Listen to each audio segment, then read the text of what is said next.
the South African Consul General in New York, Dr. Motumisi Tawana.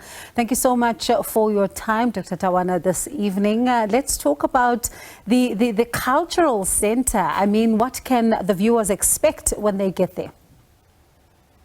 Thank you so much for inviting me, and good evening to your audience back at home. Well, the South African Cultural Center seeks to tell the South African story, not only to the South African audience, but the audience in the United States and the audience and the public from across the four corners of the United States and beyond. You will note that it's the first ever South African Cultural Center that has been set up outside our boundaries. So overall, it seeks to tell the South African story. It seeks to educate, to shed light about South Africa's rich artistic and cultural heritage. It tells the South African story through productions that we celebrated, like Lion King, whose exhibition we are hosting until January. It tells the South African story through what you just referred to, through the coverage by Sherwin, that in September it was launched, and the story was told through Professor Zix Mda's exhibition, Washboards and Mirrors, which tells the South Africa story through music, dance. It was a collection of about 35 art pieces that celebrate South Africa through arts, music, dance, and South African people, South African history. So overall, the Cultural Center tells the South African story through those mediums and links directly to one of the national orders that the president issues every year, the Order of the Ikamanga, which celebrates arts, culture, music, journalism, sports, and literature. So the Cultural Center seeks to give practical meaning and practical effect to what the Order of the Ikamanga speaks to, and the Ikamanga itself, the Strelitzia, to use the English word, and our national order speaks to that, and the Cultural Center seeks to give practical expression to telling the South Africa story through those mediums: art, sports, music, culture, journalism, literature, and history. And why the masks and costumes exhibition to use another layer to tell the South African story? Well, we are paying homage to this landmark production that is at Broadway, a production that's been there in place for 25 years. That Lebo M, as we also celebrated him, has been part of. I mean, it's a production that is inspired by the South African story, the story of triumph over so many challenges that our people face, the triumph of the human spirit against adversity and prevailing and overcoming. So the masks, as per the Lion King production, it's a story of those costumes that depict the lions and so on, and other animals, but it's human beings telling that story in a creative way, in a way that has captivated audiences throughout the world. Over 100 million people have watched this production and enjoyed through these artistic and excellent masks that are in place. And it's been shown in over 19 countries. This Lion King has been seen in 19 countries. Currently, we believe 10 countries. The production is underway in 10 different countries, and we are informed that by Disney Theatricals that it has grossed over $8.4 billion.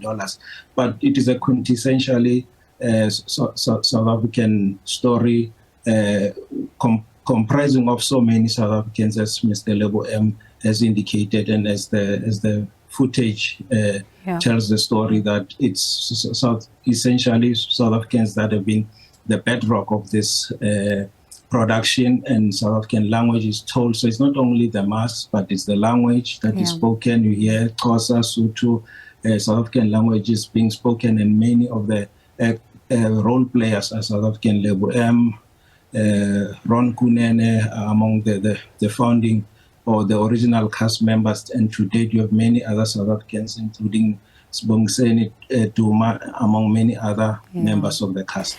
And of course also known for the beautiful voices. I mean, one always thinks about that song Nansi Ngonyama Bagiti, and you always wish that you can sing along with them. But let's talk about that honor that he was bestowed. I mean, 25 years later, this is no small feat. Without a doubt, and one wishes it could have been done earlier, but it's better late than never. We often see other countries bestowing high honors to our nationals and consulates and embassies, and usually, you know, one wonders why can't we do that to honor our own. As the saying goes, charity begins at home. We need to do more of honoring our people,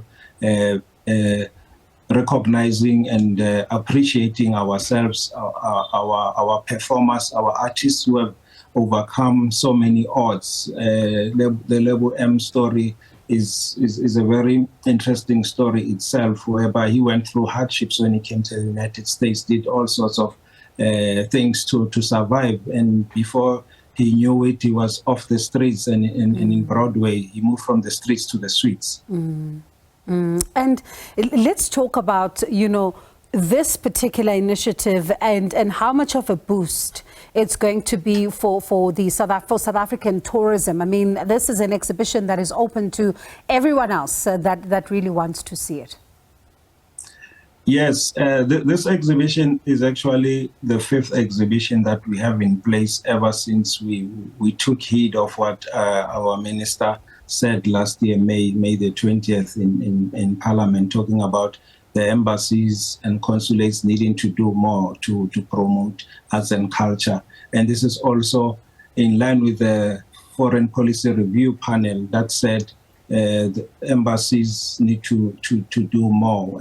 Arts and culture and cultural diplomacy is a major requirement and a missing link in terms of our activities as missions abroad. So in utilizing arts and culture, providing cultural services, we have in many ways, ever since the center has been in place, and we've been doing what we're doing, including activations at NASDAQ at Times Square, where we celebrated our Freedom Day for the first time on NASDAQ in 2020, April 27.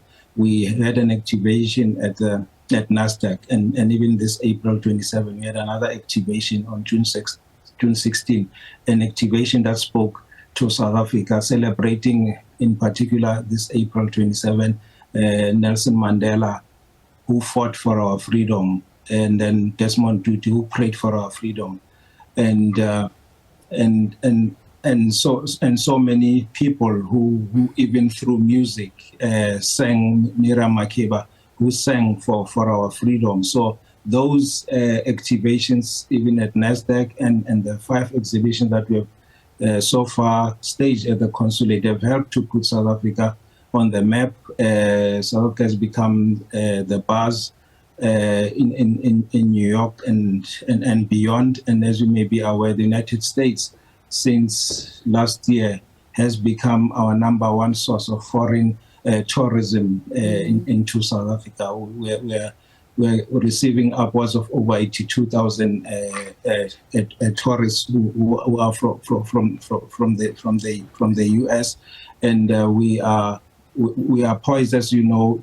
Tourism accounts for almost 4% of our GDP. We are poised to do more by keeping the United States as our #1 source of tourism. So we are doing what we can, utilizing arts and culture to ensure that we tell the South African story, to attract Americans and other nationals to visit South Africa to value and honor South Africa and to see it in a different light. So we are doing whatever we can to ensure that the tourism sector recovery plan gets practical expression by reigniting interest, rejuvenating supply, among other things that are required to reignite the South African economy and to ensure that tourism is one of the important sectors that continue to grow. The United States being now the number 1 source of tourism from